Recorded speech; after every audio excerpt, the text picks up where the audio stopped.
প্রিয় দর্শক, আসসালামু আলাইকুম। মুজিববাদ বাংলাদেশের রাজনৈতিক, সামাজিক এবং অর্থনৈতিক চিন্তাধারার একটি গুরুত্বপূর্ণ ভিত্তি। জাতির জনক বঙ্গবন্ধু শেখ মুজিবুর রহমানের আদর্শ, নেতৃত্বের দর্শন এবং জনগণের প্রতি তার দায়বদ্ধতার প্রতিফলন হিসেবে এ মুজিববাদের উদ্ভব হয়। কিন্তু বিগত আওয়ামী রেজিমের সময়ে এ মুজিববাদের মূল আদর্শ থেকে বিচ্যুত হয়ে রাষ্ট্র পরিচালনা করার ফলে এ মুজিববাদ বিতর্কিত হয়ে পড়ে।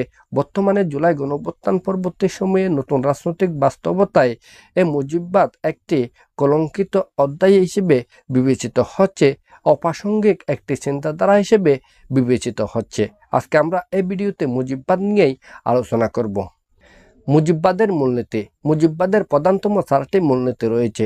তন্মধ্যে প্রথমত হচ্ছে জনগণের ক্ষমতায়ন, গণতন্ত্র, ভোটাধিকার এবং জনগণের মতামতের প্রতি শ্রদ্ধা। কিন্তু বিগত আওয়ামী রেজিমের সময়ে আমরা দেখেছি সবচেয়ে বেশি গণতন্ত্র হরণের দৃশ্য, মানবাধিকার হরণের দৃশ্য, ভোটাধিকার হরণের দৃশ্য।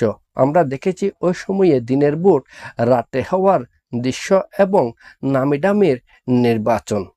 দ্বিতীয়ত ধর্মনিরপেক্ষতা। ধর্মনিরপেক্ষ রাষ্ট্র ব্যবস্থা এবং রাষ্ট্রে সকল ধর্মের মানুষ মিলেমিশে একসাথে বসবাস করবে, আইনের দিক থেকে সকল ধর্মের মানুষ সমান সুযোগ সুবিধা লাভ করবে, এটি ছিল মুজিববাদের অন্যতম মূলনীতি। কিন্তু আমরা বিগত আওয়ামী রেজিমের সময়ে দেখেছি এর ব্যতিক্রম চিত্রাবলী।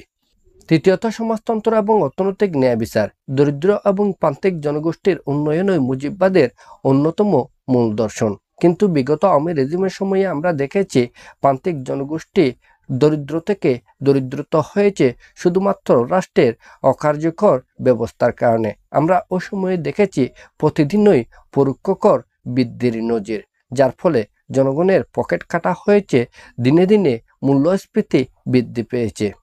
চতুর্থত জাতীয়তাবাদ। বাংলা ভাষার সংস্কৃতি এবং স্বাধীন অস্তিত্বের প্রতি শ্রদ্ধা। কিন্তু বিগত আওয়ামী রেজিমের সময়ে আমরা দেখেছি এর ব্যতিক্রম চিত্র। আমরা ওই সময়ে দেখেছি ভারতীয় আধিপত্য আমাদের এদেশের সংস্কৃতিকে বুলণ্ঠিত করেছে, আমাদের এই স্বাধীন সত্তাকে বুলণ্ঠিত করেছে, আমাদেরকে পরাধীনতার শৃঙ্খলে আবদ্ধ করে রেখেছে। উদাহরণ হিসেবে আমরা বলতে পারি, আমাদের বাংলাদেশে ভারতীয় টিভি চ্যানেলগুলোর রমরমা প্রচার মাধ্যম চলতে থাকলেও ভারতে আমাদের বাংলাদেশি মিডিয়াগুলোর মোটেও অনুমতি ছিল না সম্প্রচার কার্যক্রম পরিচালনা করার। মুজিববাদ ও নয়া বাস্তবতা। গত জুলাই আগস্টে ঘটে যাওয়া গণঅভ্যুত্থানের মধ্য দিয়ে বিগত আওয়ামী রেজিমের পতনের পর আমরা রাজনৈতিক অঙ্গনে শুনতে পাচ্ছি নতুন রাজনৈতিক বন্দোবস্তের কথা।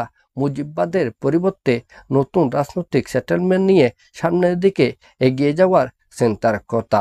আমরা সর্বত্র শুনতে পাচ্ছি মুজিববাদের আদর্শে যে সংবিধান রচিত হয়েছে 1972 সালে মহান মুক্তিযুদ্ধের পর, সে সংবিধানকে সংস্কারের মাধ্যমে একটি জনবান্ধব সংবিধানে পরিণত করার কথা।